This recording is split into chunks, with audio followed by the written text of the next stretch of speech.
আমরা কি তো পড়ছিলাম অবশ্যই যে পেট্রোলিয়াম থেকে কি করে ফেনল প্রোডাকশন করা যায়, মানে আলকাতরা যেটা। জি স্যার। আচ্ছা, আরেকটা জিনিস মনে পড়েছিলাম তোমাদেরকে যে ডাও পদ্ধতিতে কি করে ফেনল প্রস্তুত করা যায়।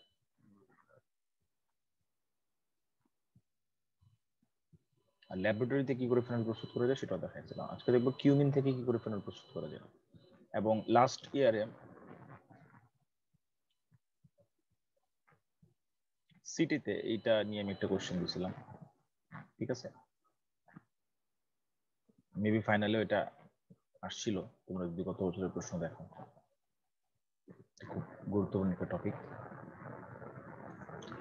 তো আসো আমরা কিউমিন ফেনল প্রসেসে কি করে ফেনল প্রস্তুত করা যায় সেটা একটু দেখি।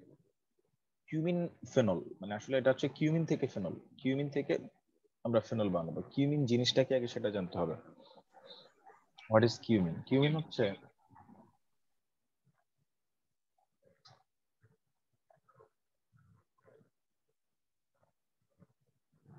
এই জিনিসটার নাম হচ্ছে কিউমিন। ওকে, এখন কথা হলো যে এটা যদি কিউমিন হয়, এটার নাম এটা আসে কোত্থেকে জানো? কে বলতে পারবা?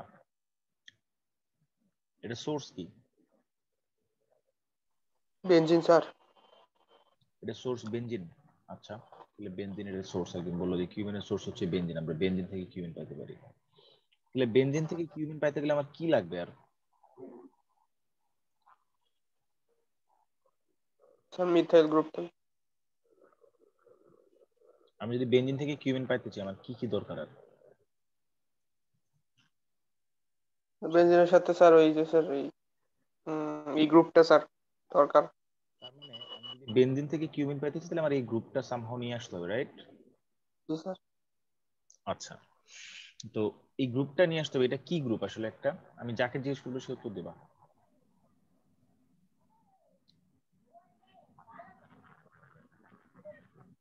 এমডি আলামিন 06 আছো?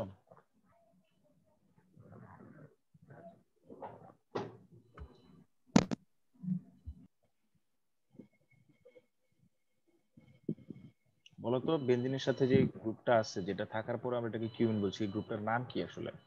মানে এটা কি ধরনের গ্রুপ?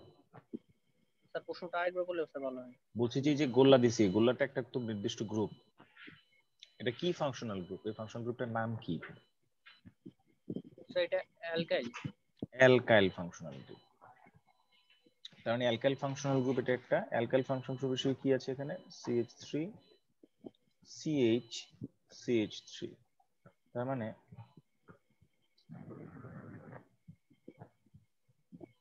এই কার্বনটার একটা হাত খালি না আসলে এই অ্যালকাইল গ্রুপটাতে? ওই হাতটাতে কিন্তু বেনজিনটা বসছিল, তাই না? জি স্যার। জি স্যার। আচ্ছা, তাহলে এটা একটা কত ডিগ্রি অ্যালকাইল?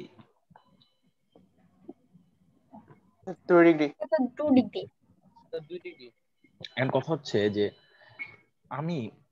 আমরা কিছু রিঅ্যাকশন পড়ে এসেছি, আপনাদের ইন্টারমিডিয়েটে আপনারা পড়ছেন। রিঅ্যাকশনটার নাম লিখলে আপনারা হয়তো খুব সুন্দর মতো বুঝবেন। Friedel craft alkylation. অ্যালকাইলেশন লিখে আপনারা পড়ছেন না? জি স্যার। ফ্রিডেল ক্রাফট অ্যালকাইলেশনে কি হইতো আসলে?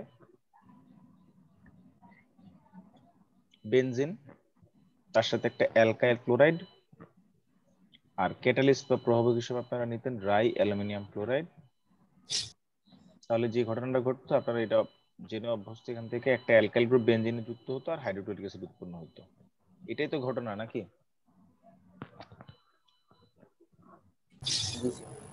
আচ্ছা, তো এটা যে হইতো, এইটা হলো ঘটনা, ভালো কথা। আমি যেটা বলতে চাচ্ছি এখন আপনাদেরকে, যে এটার মেকানিজম কি জানেন আপনারা, কিভাবে বিক্রিয়াটা ঘটে? যদি এটা ইন্টারমিডিয়েটের পড়াশোনা, বাট এখন পড়াতে হচ্ছে, কারণ না পড়লে আপনি আসলে এখন যেটা পড়াতে চাচ্ছি সেটা বুঝে একটু টাফ হবে আপনাদের জন্য। এটার মেকানিজমটা হচ্ছে, আপনি এখানে যে অ্যালকাইল ক্লোরাইড নিয়েছেন, এই অ্যালকাইল ক্লোরাইডটা অ্যালুমিনিয়াম যে ক্লোরাইড, অ্যালুমিনিয়াম ক্লোরাইডের সাথে রিঅ্যাকশন করবে। এখানে অ্যালকাইল ক্লোরাইড, ধরুন এটা অ্যালকাইল, এখানে হলো একটা ক্লোরিন। অ্যালকাইলটাকে আমি সাপোজ দ্যাট আমি মিথাইল লিখলাম, আরো ক্লিয়ার করে আপনাদের বোঝার সুবিধার্থে। ধরেন এখানে যে কার্বন আর ক্লোরিনের যে বন্ড, এই বন্ডে দুইটা ইলেকট্রন, একটা ডট একটা ক্রস। আর এদিকে আছে অ্যালুমিনিয়াম ক্লোরাইড, তাহলে অ্যালুমিনিয়াম ক্লোরাইড আমি যদি স্ট্রাকচারালি দেখে, অ্যালুমিনিয়াম ক্লোরিন ক্লোরিন। সবাই কি দেখতে পাচ্ছেন? জি sir. Now come to the point. এখানে অ্যালুমিনিয়ামের সাথে ক্লোরিনের বন্ড কয়টা? তিনটা। তিনটা। একটা বন্ড মানে দুইটা ইলেকট্রন, তাহলে তিনটা বন্ড মানে মোট 6টা ইলেকট্রন। অ্যালুমিনিয়ামের বাইরের শক্তি স্তরে ইলেকট্রন থাকার কথা অষ্টক তত্ত্ব অনুযায়ী 8টা, বাট আছে কয়টা? 6টা। 6টা। তাহলে যদি থাকার কথা 8টা বাট আছে হচ্ছে 6টা, সো নাও দরকার কয়টা অষ্টক পূরণ 2টা। করার জন্য? 2টা। আপনাদেরকে আমি এরকম একটা জিনিস করেছি, দেখেন লুইস অ্যাসিড, সরি আপনাদেরকে আমি ইলেকট্রোফাইল পড়তে যে পড়েছিলাম প্রসম ইলেকট্রোফাইল, সেখানে বলছিলাম যারা লুইস অ্যাসিড তারাই প্রসম ইলেকট্রোফাইল, বিকজ তাদের ইলেকট্রনের অভাব থাকে, তার ইলেকট্রনের প্রতি অ্যাফিনিটি থাকবে। তাই অ্যালুমিনিয়াম ক্লোরাইড ছিল একটা এক্সাম্পল হিসেবে দিয়েছিলাম, মনে পড়ে? জি স্যার। তাহলে এখানে অ্যালুমিনিয়ামের আরো দুইটা ইলেকট্রন হলে পরে সে কি করতে পারবে? অষ্টক পূর্ণ করতে পারবে। আর এই জায়গায় কার্বন আর ক্লোরিনের বন্ডে ক্লোরিন ইজ মোর ইলেকট্রোনেগেটিভ, ক্লোরিনের ঋণাত্মকতা কার্বনের চেয়ে বেশি। সো দ্যাট ইজ ওয়াই এই কার্বন এবং ক্লোরিনের বন্ডটা পোলার বন্ড, এবং এই জায়গায় ক্লোরিন যদি কার্বনের সাথে যে বন্ড আছে বন্ডের দুইটা ইলেকট্রন নিয়ে চলে যায়, তাহলে ক্লোরিনটা এখানে নেগেটিভ চার্জ হবে। আর ক্লোরিন সেই দুইটা ইলেকট্রন দিয়ে যদি অ্যালুমিনিয়ামের সাথে একটা সন্নিবেশ বন্ধন করে, তাহলে আলটিমেটলি আমরা কি পাবো দেখেন তো? অ্যালুমিনিয়ামের সাথে কে চলে আসলো? 3টা ক্লোরিন ছিল আগে, এখন নতুন করে আরেকটা ক্লোরিন যদি চলে আসে, তাহলে AlCl3 না AlCl4? LCl4। তাহলে এখানে একটা যেহেতু ক্লোরিন যেহেতু দুইটা ইলেকট্রন নিয়ে চলে আসছে, দুইটা ইলেকট্রনের মধ্যে ধরেন ডটটা ছিল ক্লোরিনের নিজস্ব, ক্রসটা ছিল কার্বনের, তাহলে এক্সেস ইলেকট্রন আনছে কয়টা? একটা, তাহলে এখানে একটা নেগেটিভ চার্জ হবে। আর কার্বনের কাছে যে ইলেকট্রনটা ছিল নিজের ইলেকট্রন ক্রস, সেটা নিয়ে চলে গেছে ক্লোরিন, তাহলে কার্বনটা হবে প্লাস। তার মানে H3C এর উপরে একটা প্লাস দিলাম। অনেকে এটাকে এভাবে লিখে CH3 প্লাসটা সি এর উপরে দেয়, বাট অনেকে আবার এভাবে লিখে CH3 প্লাসটা দেয় মাঝামাঝি। তাহলে বলেন তো কোনটা ঠিক? আমি বললাম এটা স্যার 1 প্রথমটা ঠিক স্যার। নাম্বার, এটা 3 নাম্বার, কোনটা ঠিক? আমি যাকে স্যার প্রথম আর সেকেন্ডটা। জিজ্ঞেস করবো সে উত্তর দিবা। মেহেদী হাসান 18।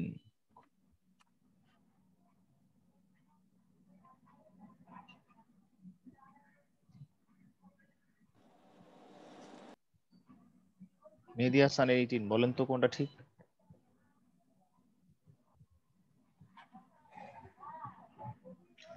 হুম?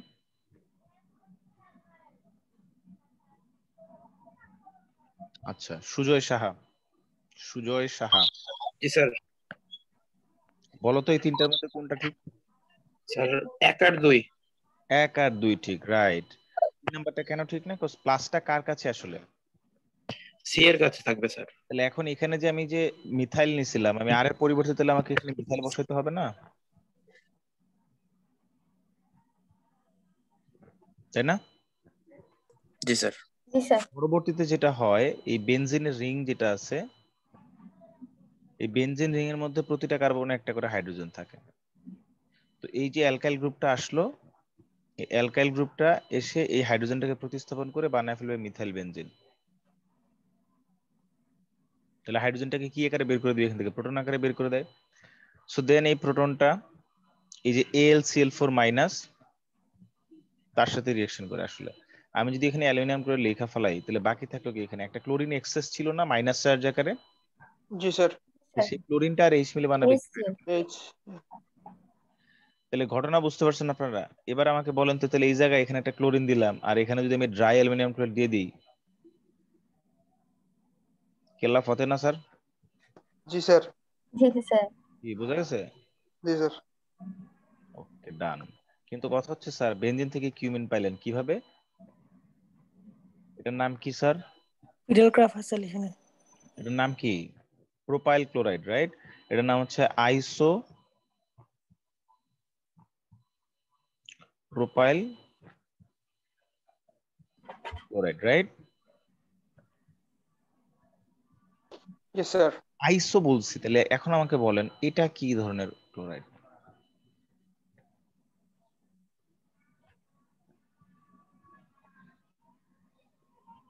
এটা কি ক্লোরাইড? এটা তো বিউটাইল ক্লোরাইড, এটা তো বুঝতেছেন 4টা কার্বন আছে, যেহেতু এটা একটা অ্যালকাইল, তাহলে বিউটাইল, আর এটা ক্লোরিন আছে বিউটাইল ক্লোরাইড।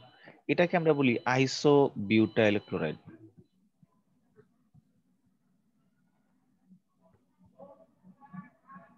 বাট যদি এরকম হয়, সাপোজ ধরেন CH3 CH2 CHCl CH2 CH3, এটাকে কি বলবো তখন? আইসোপেন্টাইল ক্লোরাইড।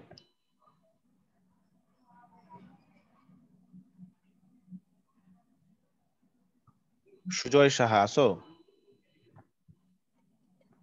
জি স্যার। বলো তো এটা আমি কি বলবো এখন, আইসোপেন্টাইল ক্লোরাইড?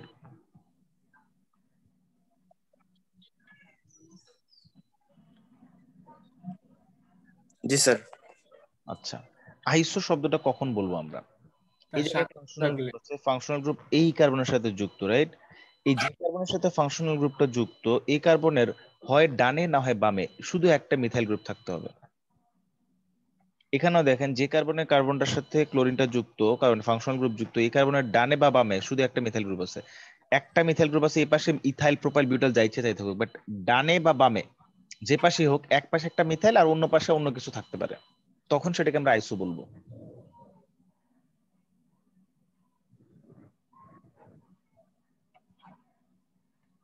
এখন এই যে ক্লোরিনটা আছে মাঝখানে কার্বনে, তার ডানে বা বামে কোনো জায়গায় কি শুধু একটা মিথাইল আছে না দুই পাশে ইথাইল?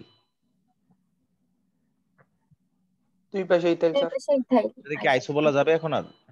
না। কখন বলা যাবে আইসো? যখন আপনি যে কার্বনে ফাংশনাল গ্রুপ যুক্ত, তার ডানে বা বামে একটা মিথাইল গ্রুপ, যদি ডানে মিথাইল গ্রুপ থাকে তাহলে বামে অন্য গ্রুপ থাকবে, আর যদি বামে মিথাইল গ্রুপ থাকে তাহলে ডানে অন্য গ্রুপ থাকবে। ব্যাপারটা বুঝতে পারছেন? জি জি স্যার। স্যার। জি স্যার। যে কোনো এক পাশের প্রান্তীয় কার্বনের পরে যদি ফাংশনাল গ্রুপ থাকে তখন সেটাকে আইসো বলা হয়। দেখেন এই পাশে প্রান্তীয় কার্বন, তার পরেরটা হলো ফাংশনাল গ্রুপ, বাট এই পাশে প্রান্তীয় কার্বন এটা, এই পাশে প্রান্তীয় কার্বন এটা, তার দুইটার কোনোটার পর পরে কিন্তু একটা ফাংশনাল গ্রুপ বিশিষ্ট কার্বন নাই। বুঝতে পারছেন? আচ্ছা, কথা হচ্ছে স্যার, আমাকে যদি বলে যে বেনজিন থেকে কিউমিন বানান, আপনি তো এইভাবে বানায় ফেলবেন। আপনি ড্রাই অ্যালুমিনিয়াম ক্লোরাইড দিবেন, বেনজিন, তারপর তীরচুনি দিয়ে বলবেন ড্রাই অ্যালুমিনিয়াম ক্লোরাইড আর হচ্ছে কি আইসোপ্রোপাইল ক্লোরাইড, তাহলে আমি এখান থেকে কিউমিন পাবো, হাইড্রোক্লোরিক অ্যাসিড পাবো, ফাইন। বাট ইন্ডাস্ট্রিয়ালি না এভাবে কাজটা করে না। ইন্ডাস্ট্রিয়ালি যেটা করে, বেনজিনের সাথে প্রোপিনের বিক্রিয়া করায় সেখান থেকে কিউমিন বানায়।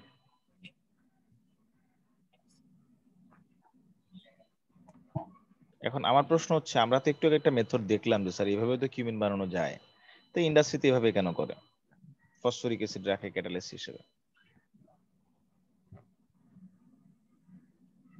Do you have any idea?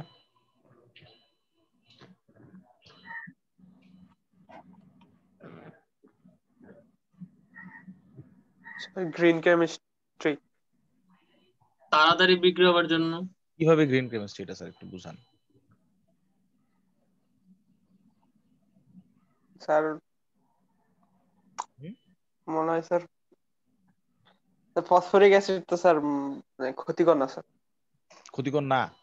কে বলছে আপনার ফসফরিক অ্যাসিড ক্ষতিকর না? লেজিট অ্যান্সার আছে আপনার কাছে? কেন ক্ষতিকর না আপনি তো বললেন, বাট কেন?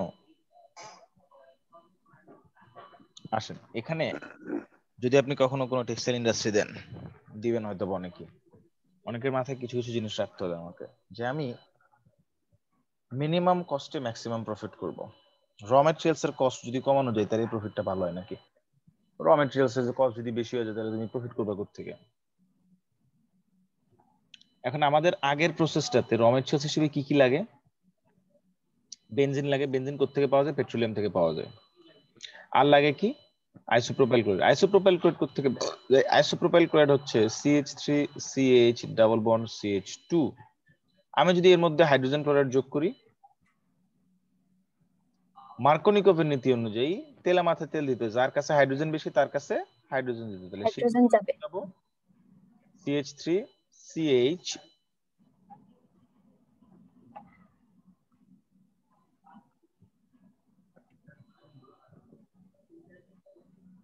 এটা কি বুঝছেন সবাই? জি স্যার। তার মানে আমাকে আগে অ্যালকিন থেকে কি বানাতে হবে? আইসোপ্রোপাইল অ্যালকোহল ক্লোরাইড বানাতে হবে। তো দেন তারপরে সেটাকে বিক্রিয়া করতে হবে বেনজিনের সাথে, দেন যাবে আমি কোথায়? কিউমিনে। কারণ আইসোপ্রোপাইল ক্লোরাইড কিন্তু পেট্রোলিয়ামের কোনো ফ্র্যাকশন না। পেট্রোলিয়াম থেকে কিন্তু ডিরেক্টলি আইসোপ্রোপাইল ক্লোরাইড পাওয়া যায় না। এটা হচ্ছে প্রোপিনের একটা ডেরিভেটিভ। প্রোপিন ডিরেক্টলি পাওয়া যায় পেট্রোলিয়াম থেকে। তো এখন আমি যদি প্রোপিন দিয়েই যদি বেনজিন থেকে কিউমিন বানাতে পারি, আমার শুধু শুধু আরেকটা স্টেপ কষ্ট করে অ্যালকাইল ক্লোরাইড বানায় তারপরে ফিডেলক্রাফট অ্যালকাইলেশন করে কিউমিন বানানোর কোনো দরকার আছে? না স্যার। না স্যার। তাহলে এখন যদি প্রশ্ন করেন যে স্যার আচ্ছা দরকার নাই, বাট এটা থেকে স্যার হইলো কেমনে, হইছে কেমনে sir? CH3CH double bond CH2, phosphoric acid একটা অ্যাসিড, অ্যাসিড দিবে প্রোটন। তাহলে মার্কোনিকোভের নীতি অনুযায়ী বলেন তো মার্কোনিকোভের নীতিটা আসলে কি ছিল? মার্কোনিকোভের নীতিটা আসলে আমি যেটা একটু আগে বলছি তেলা মাথায় তেল দাও, এটা ছিল হচ্ছে একটা শর্টকাট, বোঝার সুবিধার্থে কথা। বাট মার্কোনিকোভের নীতিটা কি ছিল সেটা একটু হাইড্রোজেন বেশি থাকবে বলি, তার আপনারা কাছেই মিলানোর হবে। চেষ্টা করেন। একটা অপ্রতিসম অসম্পৃক্ত যৌগের সাথে যখন একটা অপ্রতিসম বিকারক বিক্রিয়া করে, তখন অপ্রতিসম বিকারকের ধনাত্মক অংশ অসম্পৃক্ত যৌগের যে কার্বনে হাইড্রোজেন বেশি সেই কার্বনে যাবে। কি বুঝাতে পারছি? জি স্যার। মানে জি আপনি স্যার। আগে যে কাজটা করছেন, আমি এক্সাম্পল দিয়ে বোঝাই। এটা একটা অপ্রতিসম অসম্পৃক্ত যৌগ ছিল। অপ্রতিসম অসম্পৃক্ত যৌগ বলতে কি বোঝায়? অপ্রতিসম অসম্পৃক্ত যৌগ বলতে বোঝায় যে ডাবল বন্ড আছে, ডাবল বন্ডের রেসপেক্টে যদি আমি যৌগটা দুটো ভাগ করি, সমান দুই ভাগে ভাগ হয় না, এই পাশে একটা কার্বন এই পাশে দুইটা কার্বন, সেটা অপ্রতিসম।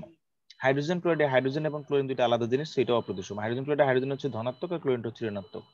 মার্কোনিকভ বলছে অপ্রতিসম অসম্পৃক্ত যৌগের সাথে অপ্রতিসম বিকারক যখন বিক্রিয়া করে, অপ্রতিসম বিকারকের ধনাত্মক অংশ কোন অংশ?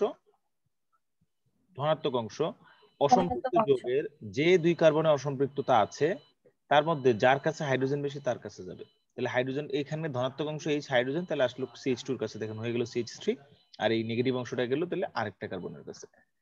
এখন আসেন আমার এই জায়গাতে, এখানে তো এটা তো অপ্রতিসম অসম্পৃক্ত যৌগ, আর এখানে একটা জি স্যার। ধনাত্মক অংশ আছে, তাহলে ধনাত্মক অংশটা কার কাছে যাবে বলেন তো? যার কাছে হাইড্রোজেন বেশি তার কাছে যাবে। জি জি স্যার। স্যার। এখন ধনাত্মক অংশটা সবসময় যে হাইড্রোজেন হতে হবে তা না। আমি যে খালি এখানে আপনাদেরকে এই বিক্রিয়াটা পড়াচ্ছি এখানে H+ দিয়ে, তার মানে যে খালি H+ আসলেই আপনি মার্কোনিকভ চিন্তা করবেন তা না, এই জায়গায় অন্য যে কোনো বিকারক আসলে আপনি এভাবে চিন্তা করতে পারবেন। জি স্যার।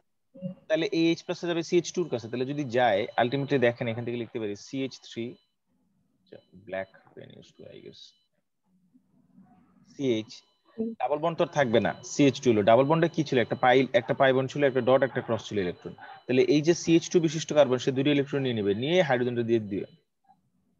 তাহলে দিলে CH2 এর সাথে যদি হাইড্রোজেনের বন্ড হয়ে যায়, তাহলে এই যে কার্বনটা ছিল যে CH কার্বন, ফাঁকা এই হয়ে কার্বনটা প্লাস হয়ে যাবে না? জি কারণ স্যার। এই কার্বনের ইলেকট্রনটা তো নিয়ে নিছে CH2 কার্বন, নিয়ে H+ কে দিয়ে তার সাথে CH3 বানায় ফেলছে। তাহলে আমি কি 2 ডিগ্রি একটা ইলেকট্রোফাইল পেয়ে গেলাম না, যেটা এখানে আমি হচ্ছে যে অ্যালকাইল ক্লোরাইড দিয়ে ডাইঅ্যালুমিনিয়াম ক্লোরাইড দিয়ে করছিলাম। জি স্যার। জি স্যার। তাহলে ডিরেক্টলি এখান থেকে এটা হইতে পারে।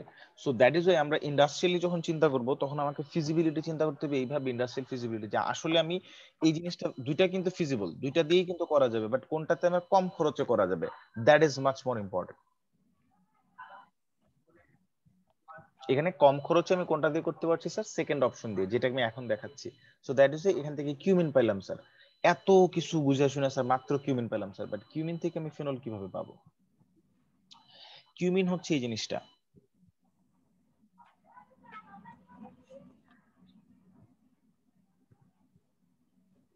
This is cumin. এখন আমি বানাবো ফেনল, ফেনলে আছে কি স্যার? ফেনলে আসলে স্যার অক্সিজেন আছে একটা, কিন্তু কিউমিনে তো অক্সিজেন নাই।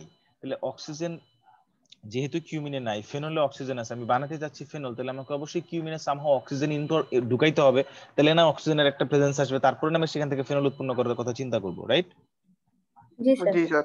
তাহলে আগেটারে আমরা কি করবো? অক্সিজেন দিব এর মধ্যে, তার মানে এটা অক্সিডাইজ করব। ওকে, এনে ক্যাটালিস্ট লাগে একটা 130 ডিগ্রি সেন্টিগ্রেড তাপমাত্রা, এগুলো তুমি একটু দেখবা বই থেকে। আর যদি পরীক্ষার হলে ভুলে যাও তাহলে লিখবা যে উপযুক্ত তাপমাত্রা, উপযুক্ত চাপ এবং উপযুক্ত ক্যাটালিস্ট। তাহলে অক্সিডাইজ করলে কি উৎপন্ন হবে? এখান থেকে অক্সিডাইজ করলে একটা সারপ্রাইজিং যৌগ উৎপন্ন হয়, এরকম একটা যৌগ উৎপন্ন হয়।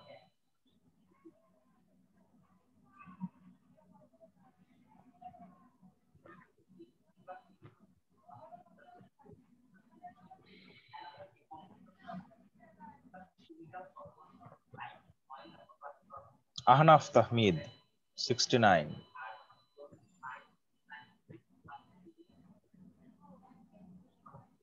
আসো আহনাফ তাহমিদ।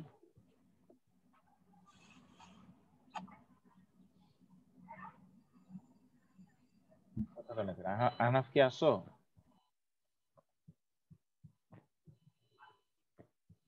নাই, নিলয় কর। জি স্যার। এটা একটা কার্বক্সিলিক অ্যাসিড না?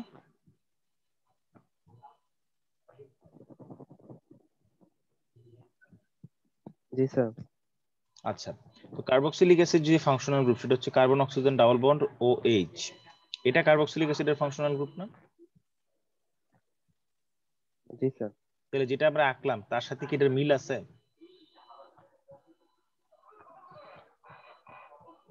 এখানে তো কার্বন অক্সিজেন ডাবল বন্ড হওয়ার কথা ছিল, বাট এখানে কি ডাবল বন্ড না single bond? Single bond sir. এখানে তো অক্সিজেনের সাথে অক্সিজেনের কোনো বন্ড নেই, বাট এখানে তো অক্সিজেনের সাথে অক্সিজেনের একটা বন্ড আছে, তার মানে এটা কার্বক্সিলিক অ্যাসিড না, রাইট? জি স্যার।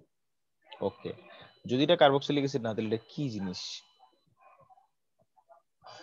আপনারা এটা অবশ্যই পড়ছেন, মানে H2O2 এর নাম কি? Hydrogen peroxide. ওকে, সবাই জানে স্যার এটা হাইড্রোজেন পারঅক্সাইড। এটা পারঅক্সাইড কেন বলে? যখনই কোনো একটা ফাংশনাল গ্রুপে কোনো একটা যৌগে, ফাংশনাল গ্রুপ বলে ঠিক না, কোনো একটা যৌগে অক্সিজেন অক্সিজেন একক বন্ধন থাকে তখন সেটাকে বলে পারঅক্সাইড বন্ড। কি অক্সাইড? পারঅক্সাইড। এখন এই পারঅক্সাইডের দুই পাশে দুইটা কি আছে? হাইড্রোজেন আছে, তাহলে এটার নাম হবে হাইড্রোজেন পারঅক্সাইড। এখন দেখেন এখানেও তো একটা পারঅক্সাইড বন্ড আছে না? জি স্যার। আছে পারঅক্সাইড বন্ড এখানে একটা? জি স্যার।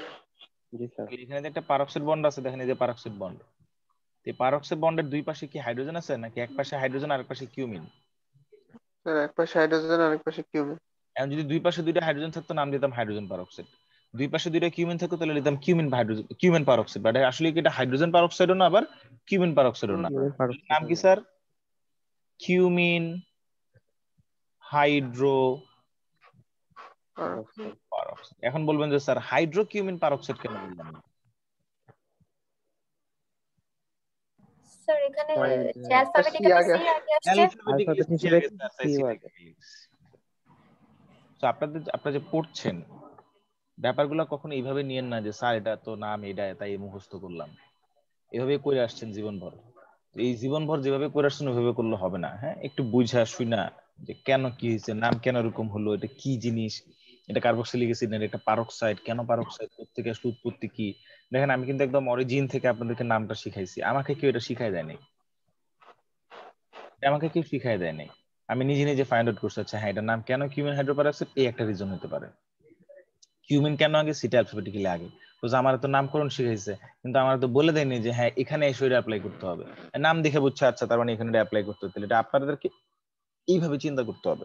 সেটা যেই সাবজেক্টই হোক না কেন, যে কোনো টপিক হোক না কেন। হ্যাঁ, কেমিস্ট্রি একটু কঠিন, কঠিন জিনিসটাকে সহজ করে দেখতে হবে। এখন আপনি যদি চিন্তা করেন যে না আমার এখান থেকে এই কি বলে কিউমিন থেকে এখানে আসতে হবে, সো মাথায় রাখতে হবে যে কিউমিন থেকে কিউমিন হাইড্রোপারঅক্সাইড, তার মানে একটা পারঅক্সাইড বন্ড থাকবে, কিউমিন হাইড্রোপারঅক্সাইড, তার মানে এক পাশে একটা কিউমিন থাকবে আর এক পাশে একটা হাইড্রোজেন থাকবে। ব্যাপারগুলো কি ধরতে পারতেছেন? জি স্যার। জি স্যার। জি স্যার। একটু নিজের মাথাটাকে একটু ঘুরায় পেঁচে একটু, হ্যাঁ নিজের মাথাটাকে একটু প্রেসার দিয়ে একটু ব্রেনস্টর্ম করেন, করে করে কাজগুলো করার চেষ্টা করেন, তাহলে দেখবেন আস্তে আস্তে পারছি। স্যার আমরা কিউমিন হাইড্রোপারঅক্সাইডে আসছি, বাট আমরা এখন পর্যন্ত ফেনলে যাইনি, গেছি ফেনলে? না স্যার। আমরা একটু ফেনলে যাওয়ার চেষ্টা করি স্যার। তো ফেনলে যাওয়ার জন্য যেটা করতে হবে আমাকে দেখেন, আমি যদি সামহাও এই অংশটাকে সরায় ফেলতে পারি,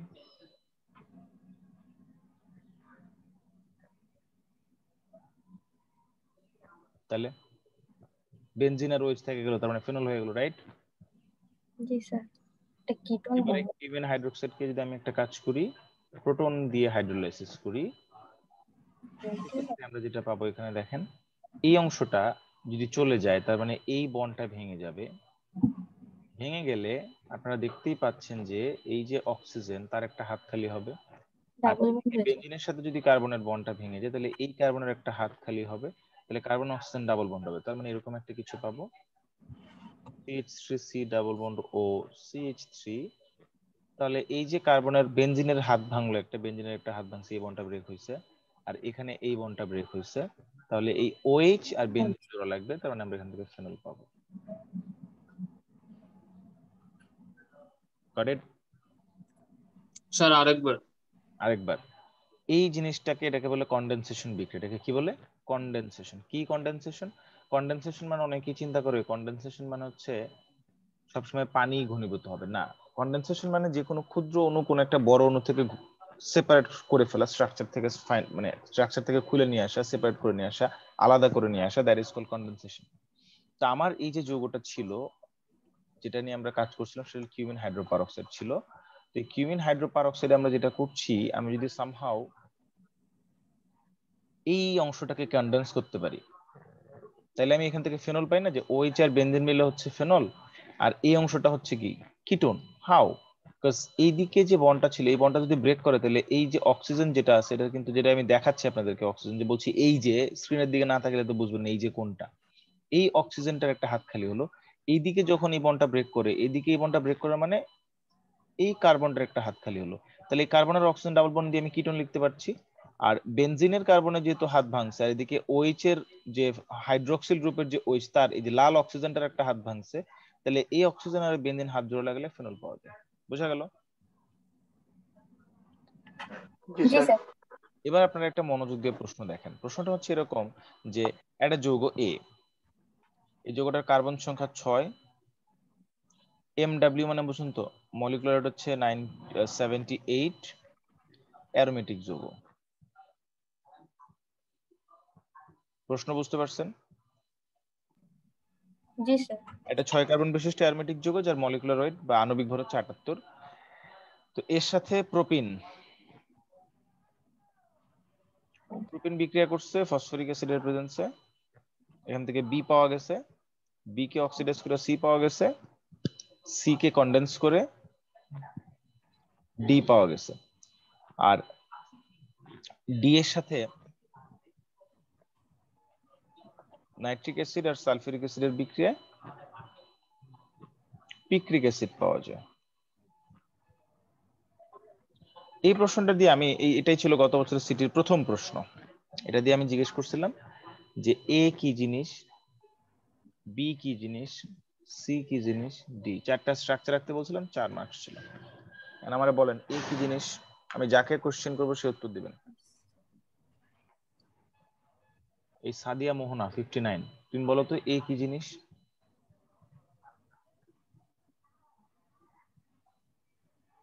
স্যার আমার হচ্ছে নেটের সমস্যা, আমি মাত্র জয়েন করলাম, তাও ফোন 2-3 বার রিপোর্ট দিয়া, কারণ একবার নেট অফ হয়ে যায়, বারবার অফ হইলে আর ঢোকা যাইতেছে না এখন দেখতে পাইতেছো স্ক্রিন? দেখতে ক্লাসে। পাইতেছো?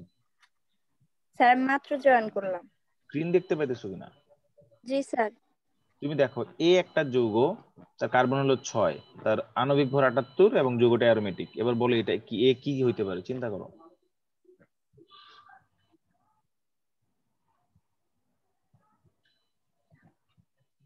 সবাই চিন্তা করে, আমি হুটহাট করে যে কাউকে জিজ্ঞেস করতে পারি। Sir benzene. Nice, benzene. A হচ্ছে তাহলে বেনজিন, 1 নাম্বার পেয়ে গেলেন। স্যার এই বেনজিনের সাথে প্রোপিন আর সালফার ফসফরিক অ্যাসিডের বিক্রিয়া বি উৎপন্ন হয়। বিটা একটু আগে কি দেখছি আমরা, কিউমিন। কিউমিন হাইড্রোপারঅক্সাইড। তাহলে এই কিউমিন, বি হচ্ছে কিউমিন। এবারে জি স্যার, অক্সিডাইজ করে সি পাওয়া যায়, সি হচ্ছে cumene cumene hydroperoxide. Hydroperoxide. Hydroperoxide. D phenol. Hydroperoxide এটাকে কি হলো, D phenol. D phenol. Phenol. আপনারা জানেন ফেনলে যদি নাইট্রেশন করা হয় তাহলে সেখান থেকে পিক্রিক অ্যাসিড পাওয়া যায়। এবং ওকে। ই আর একটা, আর আমি পরীক্ষায় এ কি জিনিস জানতে চাই না, আমি ছিলাম বি সি ডি কি জিনিস আর এ কি জিনিস এর ব্যবহার লিখতে বলছিলাম। সরি, পিক্রিক অ্যাসিডের ব্যবহার লিখতে বলছিলাম। তো যাই হোক, তো এইরকম প্রশ্ন আমি যদি সিটি হয় ইন পার্সন সিটি, তাহলে আপনাদের কোশ্চেন হবে এই টাইপের কোশ্চেন। ফাইনাল পরীক্ষা প্রশ্ন আপনারা একটু জিজ্ঞেস করবো যে কিউমিন পদ্ধতিতে ফেনল বানাও, মুখস্থ করে লিখে তো লাভ নাই। বুঝতে পারছেন? বাট ফাইনালি মার্কস পেতে হলে আপনাকে কিউমিন পদ্ধতিতে ফেনল প্রস্তুত করতে হবে। হ্যাঁ, এটা আপনি জানবেন। তো আমি কিন্তু আসলে কিউমিন থেকে কি করে ফেনল বানাতে হয় সবকিছু বলেই দিছি আপনাদের, বলে দিছি না? জি স্যার। মানে আরো সহজ করে দিছি। তো যেটা হইছে সহজ করে দেওয়ার কারণে অনেকে পারে নাই। তো এটা হলো অবস্থা, যে সহজ জিনিসপত্র আমরা আসলে পারি না, আমরা কঠিন ভাবে চিন্তা করি, আমরা মুখস্থ করে অভ্যস্ত, তাই আমরা এসব জিনিসপত্র পারতেছিলাম না, রাইট? জি স্যার।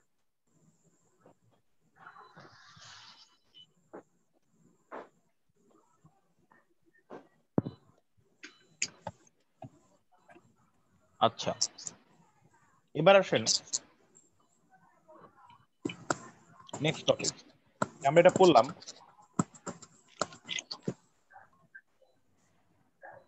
এবার আমরা ফেনলের কিছু ফিজিক্যাল প্রপার্টিজ নিয়ে আলোচনা করব। এই রেকর্ড চলছে না? জি স্যার জি চলছে। স্যার। আমি কিন্তু আপনাদেরকে আগেই বলছি যে ফিজিক্যাল প্রপার্টিজ যখন আমরা পড়তে যাব কিছু কিছু জিনিস আপনাদের আগে থেকে পড়তে হবে, যেমন ধরেন অর্ডার কেমন, কালার কেমন, দেখতে কেমন, এগুলো আপনারা নিজে দেখবেন। ফিজিক্যালি কি সলিড অবস্থা থাকে না লিকুইড অবস্থা থেকে, এই জিনিসগুলো আপনাদের দেখতে হবে। হ্যাঁ, আচ্ছা। এখন একটা জিনিস আপনারা কি জানেন কিনা যে যদি কোনো একটা অর্গানিক কম্পাউন্ডের পাশাপাশি দুটো অর্গানিক কম্পাউন্ডের মলিকুলার ওয়েট সেম বা কাছাকাছি, যদি কোনো একটা অর্গানিক কম্পাউন্ডের মলিকুলার ওয়েট সেম বা কাছাকাছি হয়, তখন তাদের বয়লিং পয়েন্টও কাইন্ড অফ কাছাকাছি হয়, মেল্টিং পয়েন্টও কাইন্ড অফ কাছাকাছি হয়। এই জিনিসটা কি জানেন?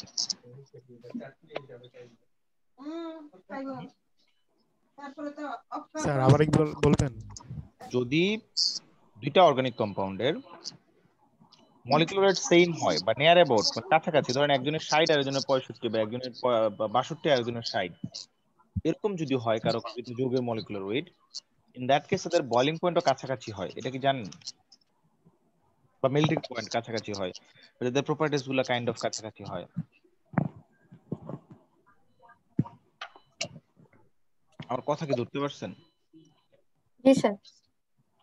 তাহলে এখন আমি যদি আপনাদেরকে দুটো যৌগের কথা বলি, ধরেন একটা যৌগ হচ্ছে, আমরা এখন দেখবো হচ্ছে মেল্টিং পয়েন্ট এবং boiling point phenol, MP BP.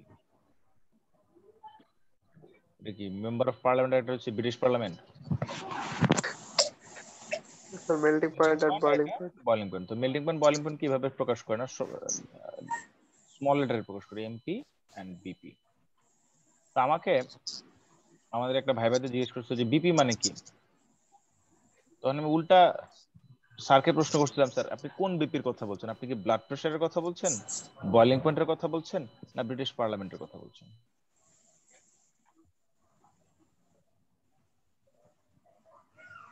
যাই হোক, পরে স্যার বলতে বয়লিং পয়েন্ট, বয়লিং পয়েন্টের উত্তর দিলাম। সো নাও কথা হচ্ছে, ধরেন আমি যদি বলি টলুইনের কথা, টলুইন কি দেখতে কেমন? CH3। আর ফেনল দেখতে কেমন? এরকম। বেনজিনের আকার সমান, বেনজিনের আকার সমান। এখানে কার্বনের আকার থেকে অক্সিজেনের আকার একটু বড় হবে, কিন্তু কার্বনের সাথে 3টা হাইড্রোজেন আছে, এখানে অক্সিজেনের সাথে 1টা হাইড্রোজেন। মানে ধরেন এখানে তাহলে কার্বনের কাছে 2টা হাইড্রোজেন বেশি, আর বাট অক্সিজেনের কাছে 2টা হাইড্রোজেন কম, বাট অক্সিজেনের আকার আবার কার্বন থেকে একটু বেশি, আর হাইড্রোজেনের আকার খুব ক্ষুদ্র। তার মানে কাইন্ড অফ বলা যায় যে দুজনের আকারও প্রায় কাছাকাছি, না? জি স্যার। এটাও যদি বলা যায় দুজনের আকার খুব কাছাকাছি, এবং এটা হলো টলুইন,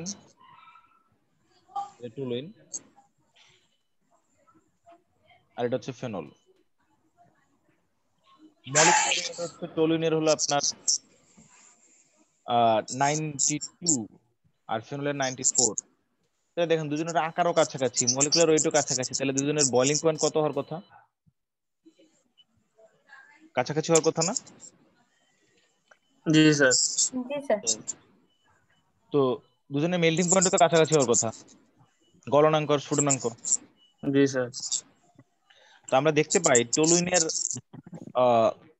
মেল্টিং পয়েন্ট হচ্ছে -92, আর ফেনলের মেল্টিং পয়েন্ট হচ্ছে 41 ডিগ্রি সেন্টিগ্রেড।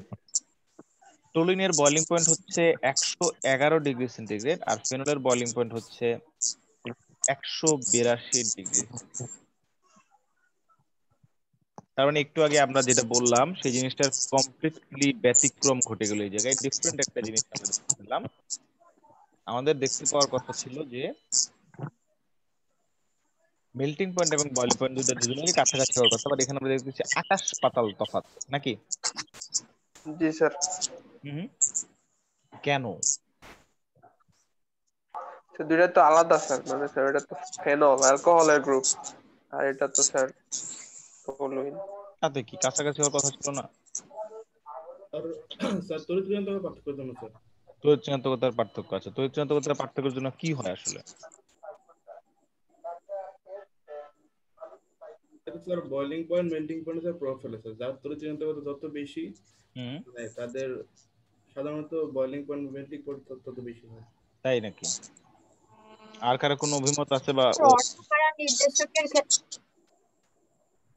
বলো। স্যার অর্থকরা নির্দেশককে অর্থব্যয় নির্দেশক স্যার দুটাতে একই নির্দেশেই আছে স্যার। একটা হচ্ছে কন্ট্রোল। আচ্ছা, এখন কথা হচ্ছে যে একটু চিন্তা করেন, 111 ডিগ্রি সেন্টিগ্রেড, এখানে 182, 41, -95। ফেনলের OH, oxygen hydrogen bond is polar, তাহলে এখানে যে দুইটা ইলেকট্রন আছে ডট ক্রস, দুইটা ইলেকট্রন অক্সিজেনের দিকে ঝুঁকে থাকবে, থাকার কারণে অক্সিজেনটা ডেল্টা মাইনাস আর হাইড্রোজেনটা ডেল্টা প্লাস। আমি এই জিনিস আপনাদের বুঝাইছি অলরেডি, আমি আর এটা এক্সপ্লেন করতে যাব না। তো এটা যদি আপনারা বোঝেন, তার মানে ফেনল হচ্ছে পোলার। তাহলে সিমিলারলি ফেনলের পাশে যদি আরেকটা ফেনল আসে, ধরেন এরকম আরেকটা ফেনল, উল্টায় দেখাচ্ছি ফেনলটাকে, delta minus delta plus, right? তাহলে এখানে এই ডেল্টা মাইনাস আর প্লাসের মধ্যে একটা হাইড্রোজেন বন্ড কাজ করবে না? জি স্যার। হাইড্রোজেন বন্ডের কারণে কিন্তু টলুইনের ক্ষেত্রে দেখেন মিথাইল আছে, এই জায়গায় কি কোনো রকম পোলারিটি আছে? এটা তো কার্বন আর সাথে হাইড্রোজেন যখন থাকে তখন তাকে অপোলার সমযোজী বলা হয়, তাহলে এটা তো পোলার না। তাহলে একটা টলুইনের সাথে আরেকটা টলুইনের কোনো ইন্টারঅ্যাকশন নাই, আছে? নাই। মানে ব্যাপারটা হলো এরকম যে টলুইনকে যদি আপনি মেল্ট করতে যান, মেল্ট করা মানে কি তাকে লিকুইড করে ফেলতে হবে, তাই না? জি স্যার। সলিড অবস্থা থেকে লিকুইড করতে গেলে আসলে কি লাগবে? সলিড থেকে লিকুইড করতে গেলে সলিডের মধ্যে পার্টিকেল গুলোর কাছাকাছি থাকে, তাদের দূরে সরাইতে হবে, রাইট? জি স্যার। তো টলুইনের মধ্যে এমন তো না যে একটা আরেকটার হাত ধরে বসে আছে, কিন্তু এখানে তো দেখা যাচ্ছে একজন একজনের হাত ধরে হাইড্রোজেন বন্ডের মাধ্যমে বসে আছে। তাহলে বলেন তো কোথায় আপনার ইফোর্ট বেশি দিতে হবে সরাইতে গেলে, লিকুইড করতে গেলে? এই যে স্যার ফেনলে স্যার। স্যার হাত ধরে বসে রয়েছে। এক্স্যাক্টলি, হাইড্রোজেন বন্ড যেখানে আছে সেই জায়গায়। তাহলে হাইড্রোজেন বন্ড থাকার কারণে ফেনলকে মেল্টিং পয়েন্টও কি হবে? বেশি। বয়লিং পয়েন্টও বেশি। বেশি। এখন যদি আমি পরীক্ষা প্রশ্ন করি যে যদিও দুজনের বয়লিং পয়েন্ট এবং মেল্টিং পয়েন্ট কাছাকাছি, সরি দুজনের মলিকুলার রেট প্রায় সেম, আকারও প্রায় সেম, তারপরও তাদের বয়লিং পয়েন্ট এবং মেল্টিং পয়েন্টে এত পার্থক্য কেন? অ্যানসার লিখতে পারবেন? হাইড্রোজেন বন্ডের জন্য। Hydrogen bond. ঠিক আছে, মনে থাকবে? স্যার টলুইনে তো হাইড্রোজেন বন্ড নাই। স্যার আবার একটু বললে ভালো হতো। জি স্যার, আরেকবার একটু সামারাইজ করে দিলে ভালো হয়। সামারিটা হচ্ছে যে যেহেতু ফেনলের মধ্যে একটা ফেনলের অণুর সাথে আরেকজনের একটা কি আছে? হাইড্রোজেন বন্ডিং আছে, তাই একজন আরেকজনের সাথে ইন্টারঅ্যাকশন করছে হাইড্রোজেন বন্ডের মাধ্যমে, তার মানে তাদের মধ্যে একটা দুর্বল আকর্ষণ বল থাকার কারণে তারা কাছাকাছি আছে। টলুইনের মধ্যে সেই জিনিসটা নাই। এখন আপনি ধরেন তাকে মেল্টিং পয়েন্টে নিয়ে যাবেন, টলুইন সলিড অবস্থায় আছে, ফেনল সলিড অবস্থায় আছে। তাহলে একটা সলিড ফেনলকে মেল্ট করতে গেলে, সলিড ফেনলকে যদি আমি মেল্ট করতে যাই, তাহলে আমাকে অবশ্যই নরমালি যে তাদের মধ্যে যে মানে সলিড অবস্থা তারা কাছাকাছি থাকে নরমালি, রাইট? এখন আপনাকে মেল্ট করতে হলে তাদেরকে দূরে সরাইতে হবে। এখন নরমালি যদি তাদের মধ্যে কোনো এরকম করে হাইড্রোজেন বন্ড না থাকতো, তাইলেও দূরে সরাইতে একটা নির্দিষ্ট এনার্জি দিতে হইতো। এখন টলুইনের ক্ষেত্রে দেখেন, টলুইনের ক্ষেত্রেও কিন্তু তারা কাছাকাছি আছে সলিড অবস্থায়, আপনাকে যদি মেল্টিং পয়েন্টে নিতে তাকে হিট দিয়ে সামহাও তাকে কি করতে হবে? মেল্টিং পয়েন্টে নিতে হবে। কিন্তু টলুইন একজন আরেকজনের সাথে ইন্টারঅ্যাকশন করছেন না, তাদের মধ্যে কোনো হাইড্রোজেন বন্ড নাই। তাহলে ব্যাপারটা হলো ধরেন আপনারা 50 জন বন্ধু একজনের দাঁড়ায় আছেন, একজনের সাথে আরেকজন কোনো ধরনের কোনো ইন্টারঅ্যাকশন নেই, দাঁড়ায় আছেন, আপনাদেরকে দূরে সরানো খুব সহজ। বাট যদি এমন হয় যে একজন আরেকজনের হাত ধরে দাঁড়ায় আছেন, তাহলে দূরে সরাইতে কিন্তু বেশি বেগ পাইতে হবে, অনেক বেশি পরিমাণে এফোর্ট দিতে হবে, এনার্জি দিতে হবে। তাহলে এখন বলেন ফেনলের যেহেতু একটা ফেনলের সাথে আরেকটা ফেনলের এই ধরনের ইন্টারঅ্যাকশন আছে, ইন্টারঅ্যাকশন থাকার কারণে কি হবে? ফেনল গুলাকে মেল্টিং পয়েন্টে নিতে বা বয়লিং পয়েন্টে নিতে আমাদেরকে বেশি এনার্জি দিতে হবে, টলুইনকে কম দিতে হবে। তাই টলুইনের বয়লিং পয়েন্ট মেল্টিং পয়েন্ট কম, ফেনলেরটা বেশি। আপনাদেরকে আরেকটা ট্রিক্স শিখাই। ট্রিক্সটা হচ্ছে যদি কখনো পরীক্ষায় এই ধরনের প্রশ্ন করে অর্গানিক কেমিস্ট্রিতে যে অমুকের বয়লিং পয়েন্ট তমুক থেকে বেশি কেন, তমুকের বয়লিং পয়েন্ট সাধারণ অবস্থায় এত হওয়ার কথা, সেটা কেন এই অবস্থা থেকে বেশি? অ্যান্সার একটাই, সোজা সাপটা চোখ বন্ধ করে লিখে দিয়ে আসবেন হাইড্রোজেন বন্ড। বুঝতে পারছি? জি স্যার। জি স্যার। ওকে, এখন আসেন solubility of phenol.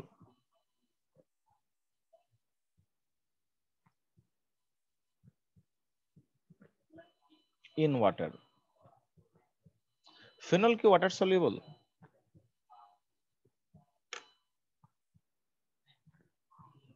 G sir, polar sir বস্তু না স্যার, হাইড্রোজেন বন্ড থাকার কারণে। হাইড্রোজেন বন্ড আছে স্যার।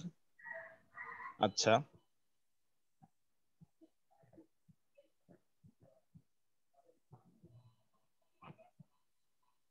আর কি আছে? স্যার ওই যে পোলার আয়ন। পোলার আয়ন মানে এখানে যেটা হচ্ছে যে ফেনল যেহেতু পোলার, হ্যাঁ স্যার, পোলার। পোলার, তাহলে ফেনলের স্ট্রাকচার এখন phenol delta minus delta plus. এখন পানি যদি দেখাই আমি, পানি পানি তো sir delta plus delta minus আছে। তাহলে এই দুইটার মাঝখানে একটা হাইড্রোজেন বন্ড হবে না? জি স্যার, হাইড্রোজেন বন্ড হবে। এই হাইড্রোজেন বন্ড থাকার কারণে কি হচ্ছে পানিতে? মানে ওয়াটার সলিউবল। ওয়াটার সলিবিলিটির জন্য আমি আপনাদেরকে 4টা রুলস লিখে দিয়েছিলাম, মনে আছে? যে লাইক ডিজলভস লাইক। জি স্যার, অ্যালকোহলে hydrogen bond like dissolves like, আর একটা কি ছিল ভ্যাকেন্ট ডি অরবিটাল, আর একটা কি ছিল কমপ্লেক্স কম্পাউন্ড গঠন। তাহলে এখানে তো হাইড্রোজেন বন্ড হচ্ছে, 4টার মধ্যে কোন একটা ফুলফিল করলে মানে সলিবল হবে, তাহলে তো হাইড্রোজেন বন্ড হচ্ছেই। তাহলে solubility of phenol water soluble phenol. কি বুঝতে পারছি? জি স্যার। এখন পর্যন্ত কোনো কোশ্চেন আছে কারো, কোনো সে আছে এই ব্যাপারে আমাদের আজকের পড়াশোনা নিয়ে? না স্যার। হ্যাঁ স্যার। এখন আসেন যে ফেনলের কিছু বিশেষ ধরনের বিক্রিয়া আমরা একটু দেখব। ফেনল অনেক ধরনের বিক্রিয়া দেয়, তার মধ্যে আমি গত ক্লাসে আপনাদেরকে বলছিলাম যে ফেনল হচ্ছে খুবই সক্রিয়, এবং ফেনল হচ্ছে একটা প্রোটন দান করে ফিনেট আয়নে পরিণত, এবং ফিনেট আয়নটা রেজোনেন্সের মাধ্যমে সুস্থিত। তাই ফেনলের ম্যাক্সিমাম বিক্রিয়াগুলো কি হিসেবে ঘটে? ফিনেট আয়ন আকারে ঘটে। ম্যাক্সিমাম বিক্রিয়া সে কি আকারে ঘটায়? ফিনেট আয়ন আকারে। এই জন্য দেখবা যে ফেনল যত বিক্রিয়া করে, যেমন তোমরা রাইমারটামিন বিক্রিয়া পড়ছো, কোপ বিক্রিয়া পড়ছো, অমুক বিক্রিয়া তমুক বিক্রিয়া, অনেক বিক্রিয়া পড়ছো, সব বিক্রিয়াতে দেখবে এটা আগে সোডিয়াম ফিনেটে কনভার্ট হয়। কিসে কনভার্ট হয়? সোডিয়াম ফিনেটে কনভার্ট হয়। এখন আমাকে বলো, গত ক্লাসে যে আমরা পড়ছি, গত ক্লাস অনুযায়ী আমরা জানি যে ফেনল হচ্ছে কি অর্থপ্যারা নির্দেশী। ফেনল কি নির্দেশী? অর্থপ্যারা তাহলে নির্দেশী। ফেনল যদি অর্থপ্যারা নির্দেশী হয়, তাহলে এখন আমাকে বলো, একটু আগে আমরা একটা বিক্রিয়া দেখছি ফিডেলক্রাফট অ্যালকাইলেশন বিক্রিয়া। আমি যদি CH3Cl এর কথা বলি আর এখানে যদি নিয়ে ড্রাই অ্যালুমিনিয়াম ক্লোরাইড, তাহলে এখন বলো যে এখানে যে ড্রাই অ্যালুমিনিয়াম ক্লোরাইডের কারণে যে কার্বনটা প্লাস হয়ে যাবে, মিথাইলটা যে প্লাস বা ইলেকট্রোফাইল হবে, ইলেকট্রোফাইলটা এখন বেনজিনের কোথায় গিয়ে যুক্ত হবে? ফেনল বলছে কি কোথায় কোথায় যাবে? ডেল্টা মাইনাস আছে কোথায়? অর্থতে এবং প্যারাতে, রাইট? জি স্যার। তাহলে এখন এই ফেনলের অর্থ এবং প্যারাতে যে মিথাইল গ্রুপটা বসবে, একবার বসবে অর্থতে, আরেকবার বসবে প্যারাতে। কি বলছে বুঝছেন? জি স্যার। স্যার আরেকবার স্যার। আচ্ছা, আমরা জানি ফেনল অর্থপ্যারা নির্দেশী, তাহলে অর্থ এবং প্যারা অবস্থান নেগেটিভলি চার্জ থাকবে। আমি এখানে একটা প্লাস দিছি ভুল করে। তো নেগেটিভলি চার্জ থাকার কারণে আমরা একটু আগে দেখলাম যে মিথাইল ক্লোরাইডের সাথে ডায়ালুমিনাম ক্লোরাইড দিলে একটা মিথাইল প্লাস ক্যাটায়ন তৈরি হয় বা ইলেকট্রোফাইল তৈরি হয়। এই ইলেকট্রোফাইলটা যে আলটিমেটলি অর্থ অবস্থানে বসবে একবার, একবার প্যারা অবস্থানে বসবে, তার সাথে হাইড্রোজেন ক্লোরাইড উৎপন্ন হবে।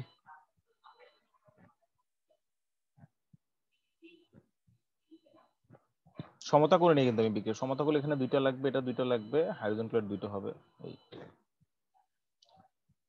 তো এখন যদি আমি ফেনলের মধ্যে এটা না করে যদি ধরেন বলতাম ক্লোরিনেশন করি, আপনারা তো ক্লোরিনেশন সম্পর্কে পড়ছেন না আয়রন ক্যাটালিস্টের উপস্থিতিতে? তাহলে এবার ফেনলের অর্থ অবস্থানে যে একটা ক্লোরিন বসবে,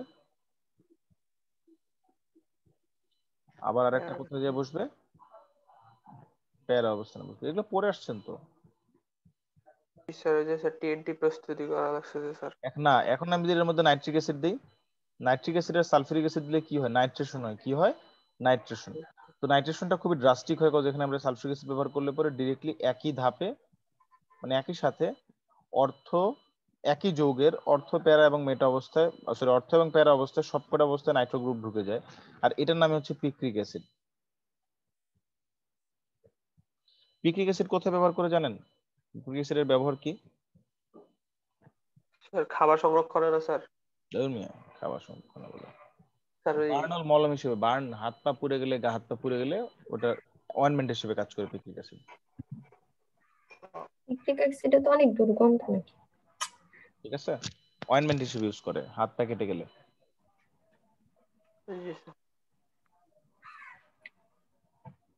এবার আসেন আমরা আরেকটা বিক্রিয়া দেখার চেষ্টা করি। আমরা দেখবো reduction of phenol.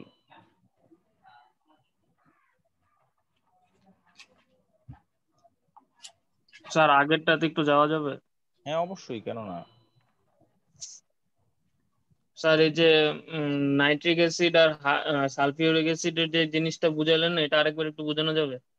Nitric acid R sulphuric অ্যাসিডের জিনিসটা, জি নাইট্রেশন স্যার। বিক্রিয়া বুঝো? স্যার খেয়াল নাই পড়ছে কিনা sir. Nitric acid plus sulphuric acid, এদের বিক্রিয়া এখান থেকে নাইট্রো প্লাস হাইড্রোনিয়াম আয়ন আর বাইসালফেট উৎপন্ন হয়। এই নাইট্রো প্লাসটা হচ্ছে একটা ইলেকট্রোফাইল। এখন আমি যদি ধরেন বেনজিনের সাথে নাইট্রিক অ্যাসিড আর সালফিউরিক অ্যাসিড দিলে, এই যে নাইট্রো প্লাস একটা ইলেকট্রোফাইল উৎপন্ন হয়েছে না, এটা যে বেনজিনের একটা হাইড্রোজেনকে সরায় দিবে, সরায় দিয়ে নাইট্রোবেনজিন বানাবে, রাইট? তার মানে যদি কোনো একটা জায়গায় এটা বেনজিনের সাথে নাইট্রিক অ্যাসিড এবং সালফিউরিক অ্যাসিড দেওয়া হয়, তাহলে আসলে যেটা হবে বেনজিনের কোনো একটা হাইড্রোজেনকে নাইট্রো গ্রুপটা সরায় দিয়ে নাইট্রোবেনজিন বানাবে। এই বিক্রিয়ার নাম হচ্ছে নাইট্রেশন। আচ্ছা। এখন আসেন, আপনার যখন যৌগটা হচ্ছে ফেনল, ফেনলের তো অর্থপ্যারা নির্দেশিত, তার মানে ফেনল অর্থ অবস্থান, এই অর্থ অবস্থান এবং এই প্যারা অবস্থানে নেগেটিভ চার্জ উৎপন্ন করে রাখে, ফেনলের আমি গত ক্লাসে দেখাইছি। তাহলে এখন যদি আমি নাইট্রিক অ্যাসিড আর সালফিউরিক অ্যাসিড দিই, তাহলে নাইট্রিক অ্যাসিড আর সালফিউরিক অ্যাসিড থেকে যে NO2 প্লাসটা উৎপন্ন হবে, এই প্লাসটা ফেনলটা বলতেছে কি যে তুমি কোথায় কোথায় যাও, হয় এই জায়গায় যাও কারণ এটা নেগেটিভ করে রাখছি আমি তোমার জন্য, হয় এখানে যাও নাহলে এখানে যাও। তাহলে এখন সে তো একসাথে 3 জায়গায় যেতে পারবে না। সে একবার গিয়ে বসলো, একটা নাইট্রিক ধরে বসলো এই জায়গায়, আর একটা নাইট্রিক এই জায়গায় বসতে পারবে না স্যার। নাইট্রো কি এখানে একটাই আছে? অ্যাভোগাড্রো নাম্বার সংখ্যক আছে, একটা নাইট্রিক অ্যাসিড একটা সালফিউরিক অ্যাসিড মানে 1:1 মানে কি জানেন তো? অ্যাভোগাড্রো নাম্বার সংখ্যা, অ্যাভোগাড্রো নাম্বার সংখ্যাটা কত আমি বুঝাইছি না আপনাদেরকে? হিউজ নাম্বার একটা। জি স্যার। তাহলে সবাই কি এক জায়গায় যাবে? না, কিছু যাবে অর্থতে আর কিছু যাবে কই? প্যারাতে। প্যারাতে। এই যে নাইট্রিক অ্যাসিড এবং সালফিউরিক অ্যাসিডের রিঅ্যাকশনটা, এটা আমি একসাথে দেখাইছি কেন? কারণ এটা খুবই ফাস্ট রিঅ্যাকশন হয়। একবার অর্থতে, যেমন এদের ক্ষেত্রে আপনি দেখছেন যে একবার অর্থতে গেছে, একবার কই গেছে? প্যারাতে। তো নাইট্রিক অ্যাসিডের, এবং আপনি যদি এর মধ্যে আবারও নাইট্রেশন ঘটান, ধরেন এটার মধ্যে আবার আপনি অ্যালকাইলেশন ঘটাবেন, তাহলে এবার এটার তো অর্থ অবস্থানে মানে একটা গ্রুপ আছে, তাহলে ফেনল এখন কি এইটা নেগেটিভ করবে আর কোথায় নেগেটিভ করবে? এই জায়গায় এখানে করবে। জি স্যার। এটাও তো আরেকটা অর্থ অবস্থান, অর্থ অবস্থানে না গিয়ে আরেকবার হলে পরে এখানে আসবে মিথাইল গ্রুপ, দেন ওটার মধ্যে যদি আবারও আপনি করেন নাইট্রেশন, তখন কি হবে? এখন এই জায়গায় আসবে। জি স্যার। মানে আপনি যদি এর মধ্যে আবারও এখন হচ্ছে ধরেন মিথাইল ক্লোরাইড আর ড্রাই অ্যালুমিনিয়াম ক্লোরাইড দেন, তাহলে কেস দুইটা দেখেন, অপশন কয়টা? দুইটা, এখানে যেতে পারে অথবা এখানে যেতে পারে। তার মানে CH3, সরি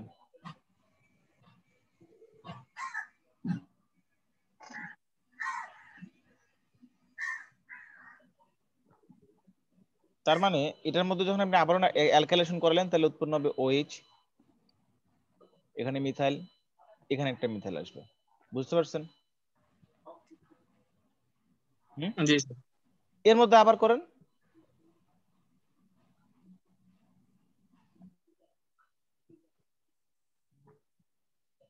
সেম কম্পোনেন্ট দিয়ে, সেমটা দিয়ে আবার করলাম, জি স্যার। কারণ আবারও তো অ্যালকাইলেশন হবে, একটা অ্যালকাইল গ্রুপ যে যুক্ত হবে, কোথায় হবে? ফেনল তো 3টা জায়গায় নির্দেশ করছিল, 1 2 3, এখন 1 নম্বরের ব্লক 2 নম্বরের ব্লক যাবে কোন জায়গায় স্যার? 3 নম্বরে। 3 নম্বরে যাবে স্যার। তো এই বিক্রিয়াটা স্লো দেখে 3টা ধাপে ঘটে, আমি 3 ধাপে দেখাইছি, বাট এই যে নাইট্রেশন বিক্রিয়াটা খুবই ফাস্ট, ফ্র্যাকশন অফ সেকেন্ডে হয়ে যায়। তাহলে আলটিমেটলি আপনি চোখের পলকেই দেখতে পাবেন কি একই সাথে 3টা জায়গায় নাইট্রো গ্রুপ ঢুকে গেছে, এবং এটার নাম হচ্ছে পিক্রিক অ্যাসিড।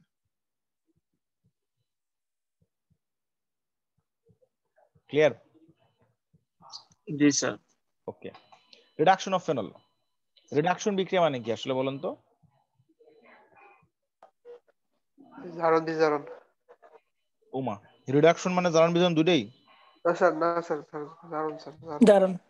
রিডাকশন মানে জারণ স্যার, অক্সিডেশন মানে জারণ স্যার, রিডাকশন মানে এটা বিজারণ স্যার। স্যার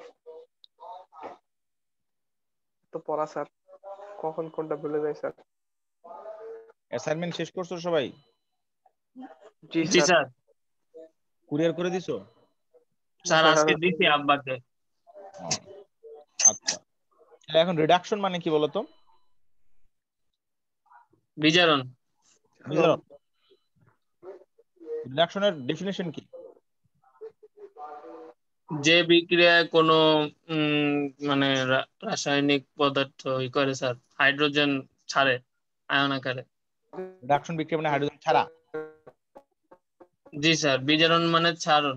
না স্যার, বিজারণ মানে গ্রহণ স্যার, গ্রহণ স্যার। জারণ মানে ছাড়ুন স্যার। অক্সিডেশন মানে রিলিজ অফ ইলেকট্রন,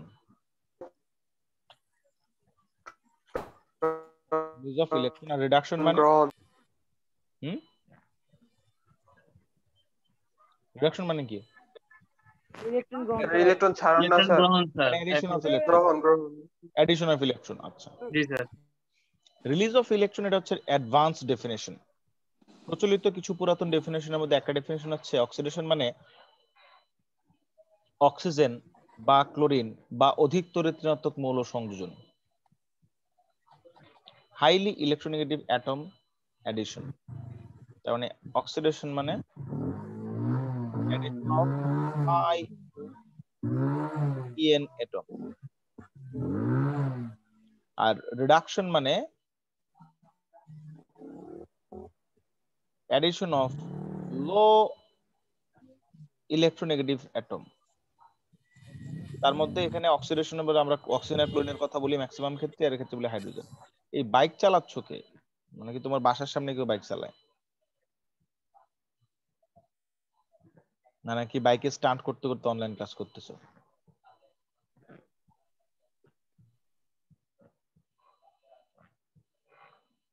সবাই কি আমার কথা শুনতে পাচ্ছ? জি স্যার। জি স্যার, জি স্যার। তো আপনারা যে এই যে জার্মান হাইড্রোজেন সংযোজন মানে পড়ছেন যে কি বিজারণ, আর জার্মান অক্সিজেন সংযোজন মানে পড়ছেন হচ্ছে জারণ, ভুলে গেছেন? আমার কথা শুনে কি এটা বুঝতেছেন এখন আসলে কি জার্মান শব্দের অর্থ কি বলেন তো? জার্মান শব্দের অর্থ, এই যে জার্মান লিখতেন থার্ড ব্র্যাকেট দিয়া, জার্মান শব্দটাকে আমি আমার ভাষায় বোঝার সুবিধার্থে বলে এটাকে বলি আমি মানুষ দুই ধরনের। মানুষ কয় ধরনের? দুই ধরনের স্যার। এক হচ্ছে বিজারণ, আরেক হচ্ছে জার্মান।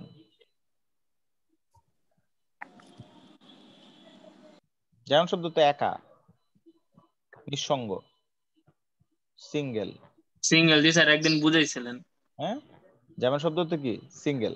তাহলে জার্মান শব্দ হলো সিঙ্গেল, এটা আমার ল্যাঙ্গুয়েজ, এটা আমার ভাষা, আমি বোঝানোর জন্য এভাবে বলি। এটা ইটস নট লাইক যে বইতে এভাবে লেখা আছে। আমি আরেকটা জিনিস মিথ্যা কথা বলি, জার্মান শব্দটা জার্মানির শব্দ, আসলে এটা কোন শব্দ আমি জানি না।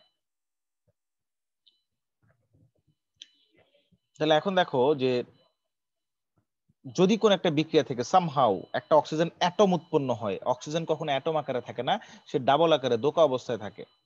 যদি অ্যাটম আকার উৎপন্ন হয় তখন সেটাকে আমরা বলছি সিঙ্গেল অ্যাটম অক্সিজেন। তাই এটা থার্ড ব্র্যাকেট দিয়ে লিখি আলাদা করে বোঝানোর জন্য যে না, হ্যাঁ থার্ড ব্র্যাকেট দিয়ে লিখার মানে এই জিনিসটা আলাদা বাবা, এটা অক্সিজেন অ্যাটম না, এটা ওই এরকম করে যদি লিখতাম এটা কি ডিম না অক্সিজেন না কি কিছু বুঝতাম না। বাট আমরা কেমিস্ট্রি পড়ছি, এটা অক্সিজেন আমি বুঝলাম, এটা তো অক্সিজেন সংকেত। যখন থার্ড ব্র্যাকেট দিয়ে লিখবো তখন এটা কি এই জিনিসটা হচ্ছে একটা অক্সিজেন, সিঙ্গেল অক্সিজেন অ্যাটম কোত্থেকে আসছে, কোন একটা বিক্রিয়া থেকে সামহাউ ইনস্ট্যান্টলি উৎপন্ন হয়েছে। বুঝতে পারছি? জি স্যার। আবার অক্সিডেশন মানে যদি অক্সিজেন সংযোজন হয়, তাহলে রিডাকশন কি অক্সিডেশনের উল্টা। তাহলে অক্সিডেশন মানে অধিক তড়িৎ ঋণাত্মক মৌলের সংযোজন, তাহলে রিডাকশন মানে অধিক তড়িৎ ঋণাত্মক মৌলের অপসারণ। জি স্যার। জি sir. Phenol plus zinc dust, জিঙ্কের চূর্ণ, তাহলে যে ঘটনাটা ঘটবে এখান থেকে বেনজিন উৎপন্ন হবে আর হচ্ছে জিঙ্ক অক্সাইড। ঘটনা কি ঘটছে স্যার? এই যে জিঙ্ক ফেনল ছিল, এখানে এই জিঙ্ক হচ্ছে অক্সিজেনটা নিয়ে নিছে, তাহলে অক্সিজেনটা নিয়ে নিয়ে দেখেন এই যে এই বন্ডটা ভাঙছে, এই বন্ডটা ভাঙছে, তাহলে এই হাইড্রোজেনের একটা হাত খেলে স্যার এই যে বেনজিনের এই কার্বন হাত খেলে, তাহলে হাইড্রোজেন আর বেনজিনের এই কার্বন হাত মিলে এখানে যে হাইড্রোজেন আর জিঙ্ক অক্সাইড, এটা একটা রিডাকশন বিক্রিয়া না? অধিক তড়িৎ মৌল অপসারিত হইলো। জি স্যার। ক্লিয়ার? জি স্যার। আজকে এতটুকু।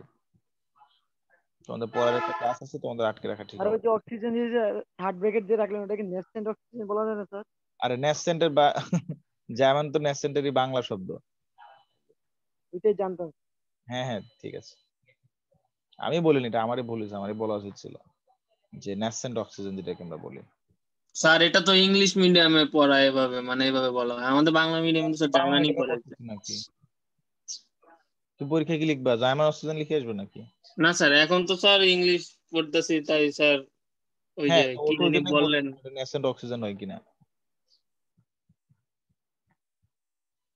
আমি জানতাম নেসেন্ট অক্সিজেনই বলে স্যার, এখন আবার ওরা জার্মান বাংলায় জার্মান অক্সিজেন বলে, জার্মান অক্সিজেন, জার্মান হাইড্রোজেন বলে, ইংলিশ হচ্ছে ন্যাসেন্ট। পরীক্ষায় তোমাদের এখন ন্যাসেন্টে লিখতে হবে। যাই হোক, সো আমরা মোটামুটি একটা আইডিয়া পেলাম ফেনল সম্পর্কে। নেক্সট দিন হয়তো আমরা ফেনল চ্যাপ্টারটা ক্লোজ করে দিব, হোপফুলি আর কি। নেক্সট দিন ফেনল চ্যাপ্টার ক্লোজ করে দেব। নেক্সট চ্যাপ্টার যেটা সেটা যাবে অ্যালডিহাইড এবং ketone. Okay sir reduction of phenol কতটুকু কি স্যার? আরেকটা আছে, দেখাই দিব না পরের দিন, আজকে আর দেখাই না। আচ্ছা স্যার, তাহলে ঠিক আছে। তোমাদের কারো কোনো প্রশ্ন থাকলে বা সে থাকলে বলতে পারো।